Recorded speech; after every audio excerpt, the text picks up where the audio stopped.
All right, so if I remember correctly, well, actually, no, let me say this. Last time, what we did was we saw quadratic functions, okay?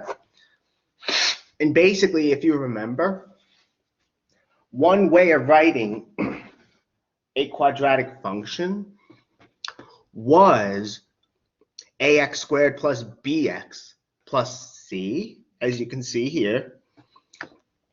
The domain, okay? Remember, for any quadratic function, the domain is always all real numbers.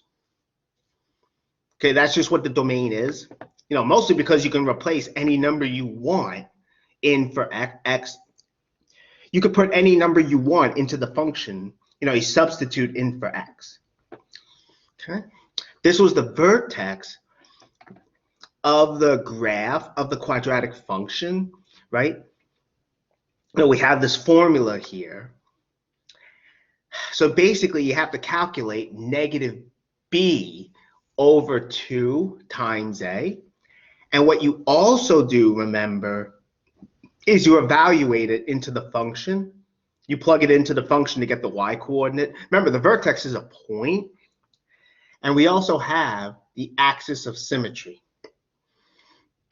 The axis of symmetry, remember, that's the vertical line through the vertex. Okay. All right, let me just do this. And I hope this helps you remember, but you know, when your a is positive, the a cannot be 0, so it's positive or negative. But this is what the graph is going to sort of look like when your a is positive, as you can see. Okay, that's what the graph looks like. Okay, and when your a is negative, though, you're basically going to turn it upside down, and it's going to do something like this. Okay, this is what happens when your a is negative. Okay, I do have that down here as well. Also, another way of writing the quadratic function is this, which is called the standard form. The a is the same. Here, though, your h and k, as you can see, hk here, that's the vertex. Okay? hk here is the vertex. Right? Again, with the vertex, I forgot to say this. When a is positive, the vertex is the very bottom of the graph. You know, it's the point on the graph where the graph changes direction. It's the point on the graph, remember, where the graph changes direction. Same thing over here, right? Except when a is negative, it's the, what do you say? It's the top of the graph, so to say, or the peak. Not sure if people actually say peak, but it's the top of it. Oh, okay. So that's what happens there. And what's nice about the standard form, as I just said, the vertex you actually have right in front of you, so to say, namely, it's hk.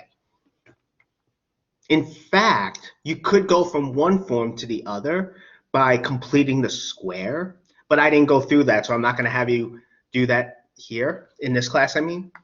To go the other way, it's easy. You just FOIL. You know, you just multiply, that is. Although your h, because of the vertex, you actually have h in terms of b and a, and k is just f of h. So also the y-intercept is f of 0. That's what the y-intercept is. It's f of 0. Okay, and that's really for any function, not just for the quadratic ones. Now, to get the x-intercepts, remember, you solve this equation for x. You know, for us, what we can do here with quadratic functions, we can factor, or we can use the quadratic formula. Sometimes you may not be able to factor, and if that happens, you want to use then the quadratic formula. Okay. And again, this is just a reminder that if a is positive, you have this. And also the range is going to be an interval from the y coordinate of the vertex to infinity. And if a is negative, okay, if a is negative, then it's going to go from minus infinity to the y coordinate of the vertex. That's what happens here. All right, so let's do some examples. Again, this was stuff we did last time. So for this one, I don't think we got through this example, but let me just go through it. So from here, what we have then is negative. Okay, so a here is -1, as you can see, right? B we have is 6. And C we have is -3, okay? So right away, since a is negative, you know the graph is going to have to do something like this. I mean, we really don't have enough to graph it yet, but we at least know it's going to look like this. All right. Well, let's get the vertex. So for the vertex, right, we have minus b over 2 times a, right? That's what you have to calculate for the vertex. Minus b over 2a. And this is equal to minus 6 over 2 times -1. Again, we have our a, b, and c. Well, two negatives become positive. We have 6 over 2, which is 3. As you can see. 6 over 2 becomes 3. Now, that's the x coordinate of the vertex. X equals 3 is also the axis of symmetry, right? That's what we have here. Now, to get the y coordinate of the vertex, we have to do f of this down here. Okay. Oh, wait, sorry, went too far. Right over here for the vertex, we have f of it. See? That's what we do for the vertex. So we have f of 3, which is minus 3 squared plus 6 times 3 minus 3. That's what we have here. Okay, right? We're plugging it in. We are plugging it into the function. Okay, and we get minus 9 plus 18 minus 3, right? Which is 6. So the vertex then is 3, 6. The axis of symmetry is x equals 3. The y-intercept is easy. It's just a constant term. I mean, if you replace x by 0, these two terms go bye-bye. They vanish.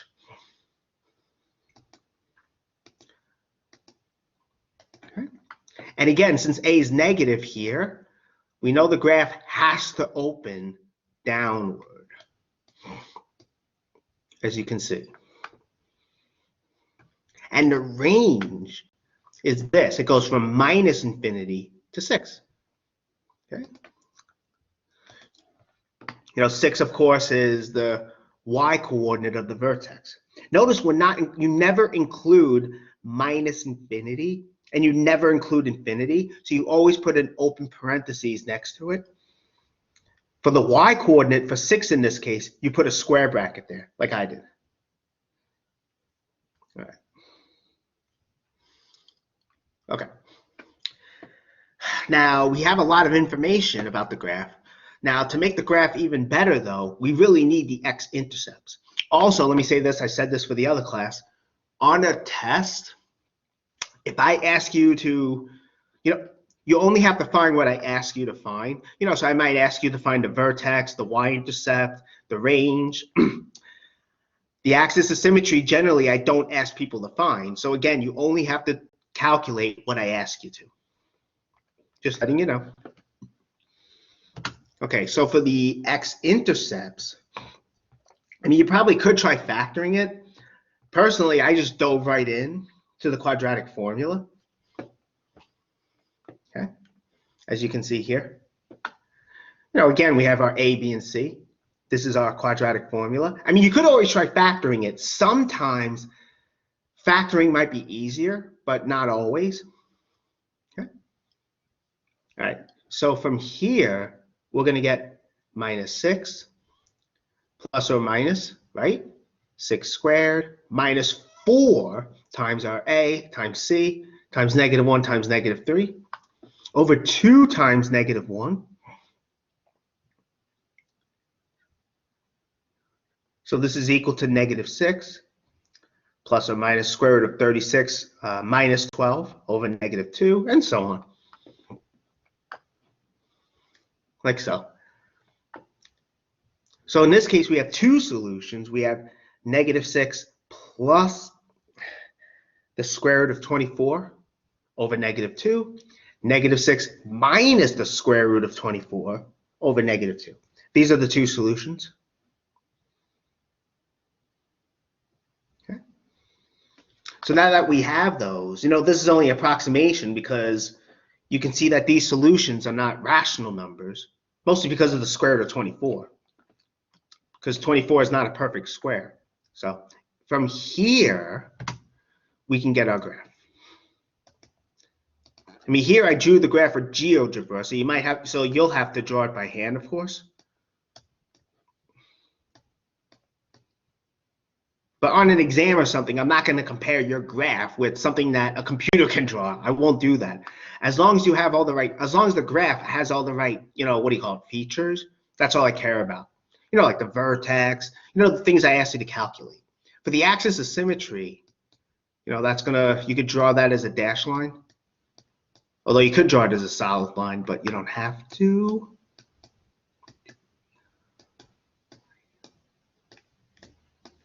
Like so. Okay. I mean, you could also get the range directly from the graph. Again, remember what we did before, last time actually, right? You go to the y-axis. I starting at 6 because you can see from the graph there's nothing above 6. No part of the graph is up here. Above 6, that is. And you could draw these wonderful horizontal lines. Although here you're going to have to use your imagination at the horizontal. Okay, as you can see. Right? Like so. Okay. And again, you draw these horizontal lines from a number, right? And if that horizontal line intersects the graph, that number is in the range. So, you can keep on doing this, but, and so on. So you would end up going down forever. So, it's just like what we did last time. Any questions on this?